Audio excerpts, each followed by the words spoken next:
तो आज एक इंपॉर्टेंट कॉन्सेप्ट आज की वीडियो में एक्सप्लेन करने जा रहा हूँ, जिसमें हम किस तरह से प्राइस बिहेवियर का यूज करके किस तरह से ट्रेडिंग अपॉर्चुनिटी को हमको फाइंड करना है। तो इसी चीज को मैंने प्राइस रीडिंग का नाम दिया है। ये जो मेथड है, ये जो मेरा मेथड है, इसी चीज से डिराइव्ड है। यानी हमको प्राइस के ही रीडिंग्स को समझ के, प्राइस के इंडिकेशन को समझ के हमको उसके ट्रेंड को भी जानना है और इसके एक इम्पॉर्टेंट एरिया को भी समझना है जहाँ पे हमको अपॉर्चुनिटी क्रिएट करनी है। तो मार्केट में कोई थर्ड पार्टी कोई चीज़ काम नहीं करती, कोई अलग से वहाँ पे इंडिकेट नहीं होगा आपको क्या होने वाला है मार्केट में। जो भी है भाव और उसके रिस्पेक्टिव वॉल्यूम से ही आपको समझना है वो चीज़ को। मतलब इसमें शॉर्ट तो कुछ है नहीं मार्केट में, शॉर्ट तो कोई चीज़ होती नहीं। इसीलिए जो भी चीज़ है प्रोबेबिलिटी बेस्ड है, तो इसको आपको समझना है भाव और उसके रिस्पेक्टिव वॉल्यूम के को रीड करते हुए। अब एक सिंपल सा चीज़ मैं किसी स्टॉक में दिखा देता हूँ एक बार। आज का जो टॉपिक है वो तो आपने थंबनेल में देख लिया होगा। दोस्तों, जो मोमेंटम होता है स्टॉक का, आपको ये ध्यान देना है। पहले तो आपको रेजिस्टेंस और सपोर्ट, ये जितना सिंपल लगता है इतना सिंपल है नहीं कि आपने पिवोट लो ले लिया, पिवोट हाई ले लिया और भी बस इधर आएगा तो उधर आएगा। नहीं सर, ये इतना भी इजी नहीं है कि इधर आएगा तो बाई हो जाएगा, उधर आएगा। वो हो सकता है, बाई सेल तो बिल्कुल हो सकता है, लेकिन इतना भी इजी नहीं है ना। आप ट्रेंड कैसे समझेंगे? तो सपोर्ट एंड रेजिस्टेंस के भी कई सारे अलग अलग तरीके हैं। एक तो पिवोट भी है, दूसरा आपका डेली स्ट्रक्चर भी है जो आपको सपोर्ट एंड रेजिस्टेंस आइडेंटिफिकेशन में हेल्प करता है। अब मैं सिंपल सा पहले एक बार ड्राइंग बता देता हूँ, तब आपको अच्छे से चार्ट में दिखेगा, नहीं तो चार्ट में दिखेगा भी नहीं। फॉर एग्जाम्पल, अब मान लीजिए सर, ये डेली का टाइम फ्रेम, मान लीजिए ऐसे जिगजैग मैंने बनाया और ऐसा कुछ प्राइस आया इधर, ठीक है, यहाँ तक आ गया है, जिसको आप पिवोट लो भी बोलते हैं। इस जगह पे, यहाँ पे सपोर्ट भी हम कंसिडर करते हैं। ये वापस ऊपर गया और ये वापस नीचे आ गया। अब ये जब नीचे आ रहा है तो आपको डेली स्ट्रक्चर तो रीड करना समझ ही रहा है कि सर ये लोअर लो बना रहा है, lower low, lower high, lower close आ रहा है, तभी नीचे आएगा, नहीं तो लोअर लो बिना नीचे आएगा नहीं है। लेकिन यहाँ पे आने के बाद ये कुछ इस तरह के इंडिकेशन दे रहे हैं,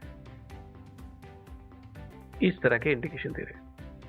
अब मेरे को एक चीज समझ में आ रहा है सर, जो पिवोट सपोर्ट था वो इधर था, यानी मैंने सिर्फ जिगजैग ड्रॉ किया, जिगजैग में यहाँ पे पिवोट लो बन रहा है। लेकिन यहाँ पे अगर मैं देख रहा हूं तो यहाँ पे ये सपोर्ट इस जगह पे क्रिएट हो रहा है। Clear sir? पिछला सपोर्ट इधर है, लेकिन ये उसके पहले ही यहाँ पे सपोर्ट बना रहा है। अब मैंने ऑलरेडी अपने थंबनेल में देखा होगा सर, जब रेजिस्टेंस सपोर्ट बनता है तो एक ब्रेकआउट मूवमेंट की संभावना सबसे ज्यादा बढ़ जाती है। जब एक सपोर्ट रेजिस्टेंस बनता है तो जो प्रोबेबिलिटी है डाउनसाइड की, वो सबसे ज्यादा बढ़ जाती है। सेम चीज सर, अगर मुझे इसको बाई करना भी है तो मुझे एक चीज पता है सर, पिछला सपोर्ट ये है, ये इस सपोर्ट के ऊपर स्ट्रक्चर बना रहा है, लेकिन इसका जो रेजिस्टेंस है वो इधर है, इस जगह पे।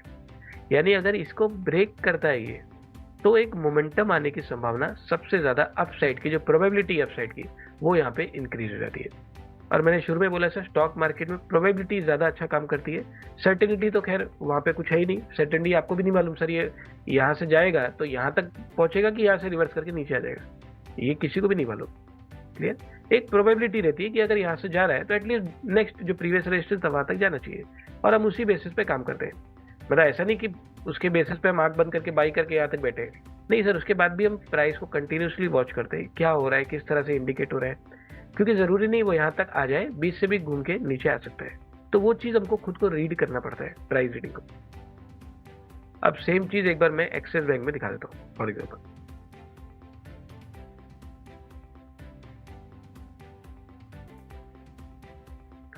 अब ये तो सबको दिख रहा है सर, ये बेरिश है।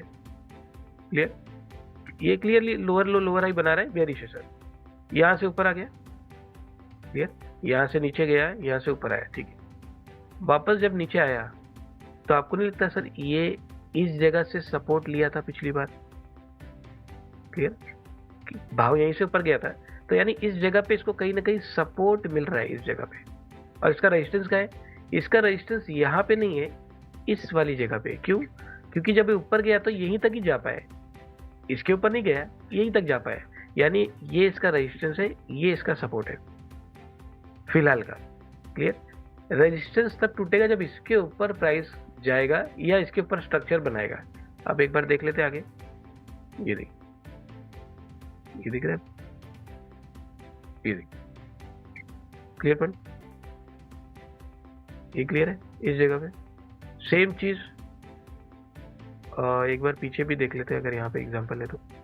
हाँ, ये देखो, ये ड्राइंग के हिसाब से आपको ज़्यादा समझ में आएगा। सर ये पिछली बार का स्ट्रक्चर था, ये पिवोट है, ये इसको भी आप ले सकते हो, ये सारा रेजिस्टेंस ये ऊपर गया, मतलब रेजिस्टेंस के पास गया, ठीक है।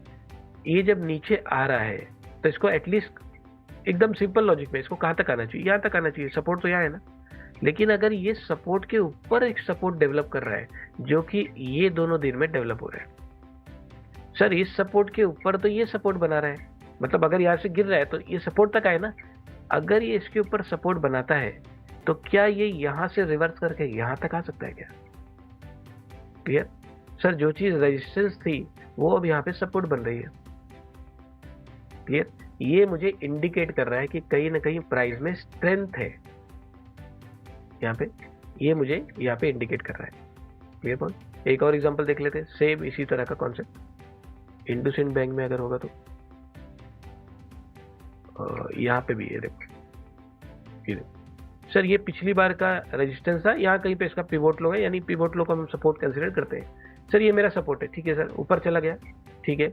ये जब वापस नीचे आया तो आइडियली क्या होना चाहिए सर? आइडियली तो इसको यहाँ तक आना चाहिए, सपोर्ट ये है ना, तो यहाँ तक आके सपोर्ट बना के जाए अगर जाना है तो। लेकिन ये यहाँ पे गिर के ये क्या कर रहा है यहाँ पे? सर इसके ऊपर सपोर्ट फॉर्म कर रहा है, यानी क्या प्रोबेबिलिटी वाइज ये यहां से अगर निकलता है तो क्या यहां तक जा सकता है, या फिर इसको ब्रेक करके ऊपर जा सकता है? प्रोबेबिलिटी वाइज बिल्कुल कर सकता है ये। क्लियर? क्योंकि ये स्ट्रांग है तभी इसके ऊपर सपोर्ट फॉर्म कर रहा है, यानी जो रेजिस्टेंस है ये वाली जगह, ये जो रेजिस्टेंस क्रिएट हो रहा है, इसके बाद ये सपोर्ट बना रहा है और सपोर्ट बनाने के बाद ये ऊपर जा रहा है। Clear point? तो ये सारी चीजें प्राइस ही इंडिकेट करता है। प्राइस रीडिंग इसी को कहते हैं। एक एक स्टेप आपको रीड करके चलना है, किस तरह से भाव इंडिकेट कर रहा है। एक इसमें लास्ट एग्जांपल भी दिखा देता हूँ, चलो यहीं पे दिखा देते हैं। फॉर एग्जांपल ये मान लीजिए नीचे है, ये इस तरह से नीचे जा रहा है, बेरिश में कंटिन्यूसली लोअर लो, ये मतलब यहाँ पे रेजिस्टेंस है, सपोर्ट का भी पता नहीं, ये ऊपर गया, यहाँ पे सपोर्ट बना दिया, जो कि पिवोट मेथड से यहाँ पे सपोर्ट है, यहाँ पिवोट मेथड से रेजिस्टेंस है, ये रेजिस्टेंस है, ये सपोर्ट है। अभी जो ऊपर गया तो ये सपोर्ट बनाने के बाद कंटिन्यूसली नीचे आ रहा है। सर ये सपोर्ट था, इसको तो ब्रेक कर दिया। प्रीवियस एग्जांपल आप याद करो, ये ऐसे, ये मेरा सपोर्ट है, इसके ऊपर कहीं सपोर्ट बना के ये निकलता। अभी तक दो एग्जांपल हमने ये देखा, जब नीचे आ रहा है रेजिस्टेंस क्रिएट करके उस प्रीवियस सपोर्ट के ऊपर एक सपोर्ट बना रहा है और निकल रहा है ऊपर, लेकिन यहाँ पे ये सपोर्ट को तो ब्रेक कर रहा है, यानी यहाँ पे वो फॉर्मेशन ही नहीं है। ये उसके बाद आप देख सकते हैं कुछ दिन और ये कंटिन्यू नीचे ही रहा। तो ये सारी चीजें आपको भाव ही इंडिकेट करता है, उसको आपको रीड करना इसी कुछ तरीके से आपको करना पड़ेगा। Clear point? तो इसको प्रैक्टिस कीजिए। प्राइस रीडिंग का जो मेथड है वो pure price and volume base पे ही काम करता है, और उसी तरह से हम सारी चीजें यहाँ पे इंडिकेट होती है। तो हमारा नया ट्रेडिंग कंटेंट जिसमें हमने कंप्लीट ओवरऑल किया हुआ है हमारे जो पुराने टेक्निक्स से जो अब तक हम सीखते आ रहे हैं, जो कि एडवांस प्राइजेशन 3.2 पे बेस्ड थे। दोस्तों कुछ चीज़ें उसमें मैकेनिकल भी हम यूज़ कर रहे थे। फॉर एग्जांपल आपका IMP कैंडल हो गया, या फिर किसी ट्रेंडिंग जोन यानी किसी ट्रेंडिंग कैंडल का यूज़ करके एक किसी जोन को आइडेंटिफाई करना हो गया, या किसी एक्सेल शीट में आप कुछ फॉर्मूलाज लगा के कुछ फिल्टर आउट करके स्टॉक सिलेक्शन हो गया। ये सभी चीज़ें ये नए कंटेंट में पूरी तरह से रिमूव कर दी गई है। अब इसमें कोई भी मैकेनिकल चीज़ों का हम यूज़ यहाँ पे नहीं करेंगे, यानी अब से यहाँ से अब हम प्राइस रीडिंग प्लस आपका ट्रेडिंग साइकोलॉजी, पूरी तरह से ये जो नया कंटेंट है पूरी तरह से इस चीज़ पे फोकस है। यानी अब यहाँ पे हम after market hour plus live market दोनों में ही सेशंस होंगे, दोनों में ही सारी चीज़ों को यानी प्राइस रीडिंग के कॉन्सेप्ट को अप्लाई किया जाएगा, और किस तरह से हमें लाइव मार्केट में ट्रेड लेना है ये सभी चीज़ें यहाँ पे डिस्कस की जाएगी। तो यहाँ पे अब after market hour plus live market दोनों का ही सपोर्ट होगा, और ये जो नया कंटेंट है पूरी तरह से price reading plus trading psychology पे बेस्ड है। तो इस क्लास को ज्वाइन करने के लिए आप मुझसे डायरेक्ट कांटेक्ट कर सकते हैं, बाकी पूरी जानकारी आपको फ़ोन पे दी जाएगी। तो आप सभी इस वीडियो को लाइक कर लीजिए, सब्सक्राइब कर लीजिए। तो चलिए अब मिलते हैं हमारे नेक्स्ट एजुकेशन वीडियो में।